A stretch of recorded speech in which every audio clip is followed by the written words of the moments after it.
Donc bonjour, moi je suis Maureen Binaire, référente enfance au Centre social Solidarité Roquette depuis 1 an. On reçoit des primaires et des collégiens. Au total, ils sont 75 à être inscrits, primaires et collégiens, donc de 6 ans jusqu'à 14 ans.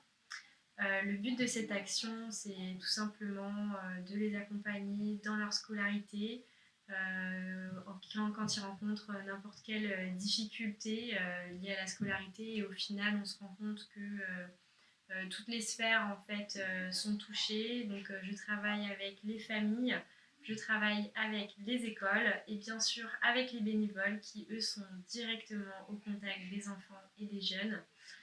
Donc cette action, c'est le lundi et le jeudi pour les collégiens, de 16h30 à 18h45. Pour les primaires, c'est le mardi et le vendredi, de 16h30 à 18h30. Donc ce sont des fonctionnements différents.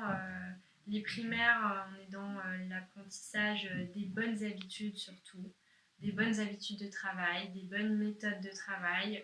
Ce sont les bases de la scolarité, la primaire, donc l'apprentissage de la lecture, de l'écriture, l'approche des mathématiques, et puis transmettre un maximum de curiosité, d'ouverture sur la culture, l'art et tout ce qui peut être complémentaire et qui peut influer sur la scolarité justement. Pour les collégiens, ils sont vraiment dans un besoin d'accompagnement un petit peu plus poussé. Souvent, c'est un manque de confiance en soi par rapport à sa scolarité. Ils ont besoin de prendre confiance en eux, de comprendre qu'ils peuvent y arriver, que chaque petite barrière peut être dépassée. On a mis aussi en place des séances pendant les vacances scolaires.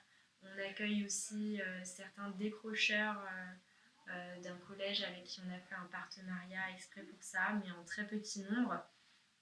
Ça, c'est pareil, il ne faut pas avoir peur de ce mot. C'est une étiquette qu'on pose sur des jeunes qui sont tout simplement en difficulté dans leur scolarité. Et souvent, avec un petit accompagnement qui passe dans un premier temps par la création d'un lien de confiance avec le bénévole, avec un petit peu de temps, on voit d'énormes changements et de résultats flagrants. Donc, c'est très valorisant pour les bénévoles en général. D'abord un entretien téléphonique, après on se rencontre. C'est très important de se rencontrer pour tout simplement expliquer voilà, quel est le type de public qui sera en face de vous, donc les spécificités, bien être à l'écoute d'avoir une certaine éthique en fait, tout simplement dans son bénévolat. Et puis après on présente de manière simple l'association, le fonctionnement du centre social, nos valeurs, voilà, ce qu'on veut porter comme projet. Et puis après, ce qu'on propose tout simplement, c'est de venir observer dans un premier temps. Il y a un premier temps d'observation pour voir si oui ou non cette mission de bénévolat vous intéresse vraiment. Est-ce que vous vous sentez à l'aise avec cette manière de faire, avec le fonctionnement, avec le public? Puis après, petit à petit, quand les bénévoles sont plus en confiance, ils se lancent en général.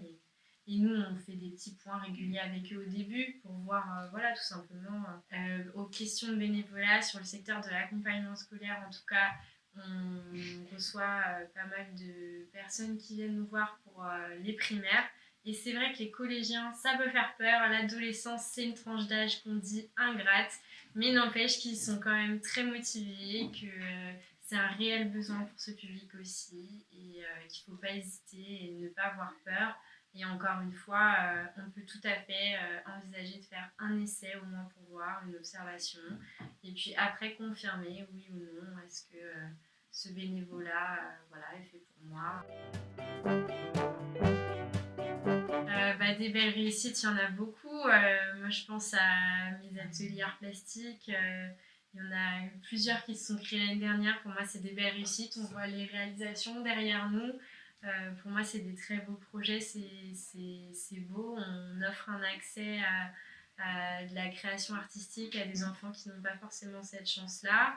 On leur fait découvrir des belles choses. C'est de la sensibilisation.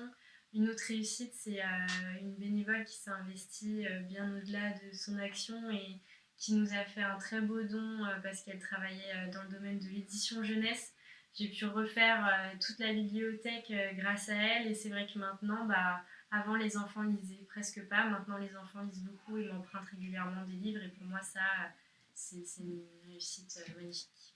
Voilà. Et nous, ça nous marque en fait parce que c'est pour ça qu'on fait ce métier. Voilà, moi c'est pareil, tu me fais penser, j'ai une jeune fille qui avait pas du tout confiance en elle, qui avait des très mauvaises notes à l'école. Et en fait, elle arrêtait pas de dire qu'elle était bête et qu'elle y arrivera jamais. Et au bout d'un moment, il y a une bénévole qui a commencé à vraiment la suivre, à s'investir. Elle a appris des méthodes de travail et maintenant elle a 15 de moyenne générale. Elle nous remercie à chaque fois qu'elle vient. Elle vient 2 fois par semaine.